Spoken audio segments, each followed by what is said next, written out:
South Wales. Okay, there you All go. right. So keep them coming in. Thanks very much for that. Now, often the silly season is called that for a very good reason. If you or a family member found yourself on the wrong end of the law recently, you weren't alone. So what happens if you find yourself having a conversation with the police, for instance? Do you have rights? Michael Kozilny is a barrister and a solicitor. Good morning, Michael. Now, if we're questioned by police, do we have to give our name and address to them? First up.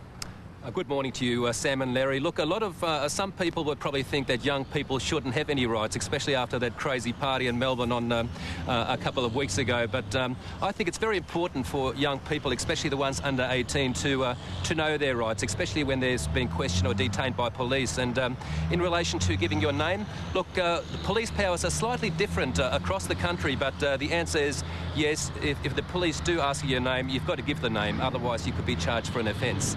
Okay, so how should you behave when a police officer is talking to you?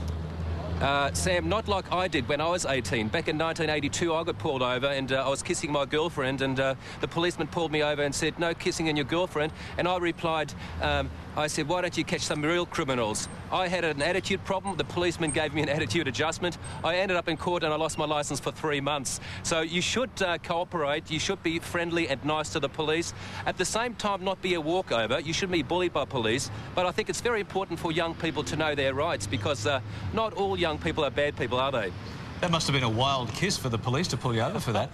Do you have to answer their questions? I'm sure there's, you know, a very exact protocol to follow. What sort of questions do you have to answer, and which ones do you not? Yeah, Larry, take, for example, that crazy party in Narre Warren in Melbourne. Say you're walking along the street, young Johnny's walking down the street, and there's a burglary committed down the road. If the police come and ask you your name and address, yes, you certainly have to give that. But after that, Australia says we've got a right to silence. So you don't have to say anything if you don't want to. But at the same time, if you haven't done anything wrong, if the young person hasn't done anything wrong, they're just minding their own business going home, you might as well cooperate and give them your name. But that's the end of it. You certainly don't have to go back to the police station to answer any further questions. Okay, so Michael, can the police actually physically search you or pat you down? Sam, there's no automatic right of searching. Police can search a young person, or anybody in fact, if they believe the person may have drugs on them, if they believe they might have stolen property, or they believe that person might have just committed an offence like knocked down some letterboxes or maybe done a burglary. But otherwise there's no automatic search power. If they arrest a young person, they can also do a safety and evidence search before they chuck you in the back of the divvy van, just to make sure that everything's secure. Just on that arrested note, what happens when we're arrested?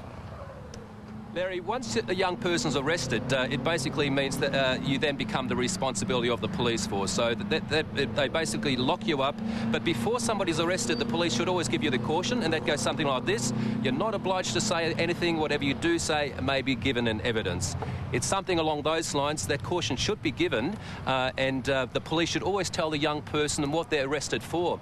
And it's also important to remember that a young person can always ask a police investigator exactly what their rights are and exactly why they're being searched or questioned. So it's important not to be bullied, but at the same time it's important to show respect. Even if the policeman's got a bit of an attitude problem, most police out there are fantastic, but if you get somebody who's got a bit of a problem, he might have had a bad night, it's always good to respond in friendliness, and young people can always make a complaint after the event. So, Michael, we've all seen the American crime shows. At what point do you ask for a lawyer, and how do you find one?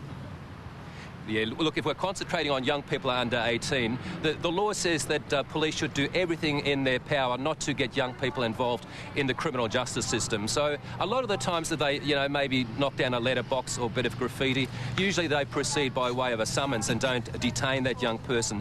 However, if the police do arrest you and you don't know your rights and you're a young person and you're confused, then maybe you want to call a lawyer. The police should also call your parents and let them know exactly where you're going, and or otherwise, if the police release you and you understand your rights, then probably when you get that court attendance notice, that's probably the best time to call a lawyer. All right. Michael, we're right out of time there. Thank you very much for clearing some of that up for us. Appreciate it. Thank you very much. All right. Have a good day. Stay with us on Sunrise. Nelson's met up with a Sunrise friend over there in LA. We'll find out who that is right after the break.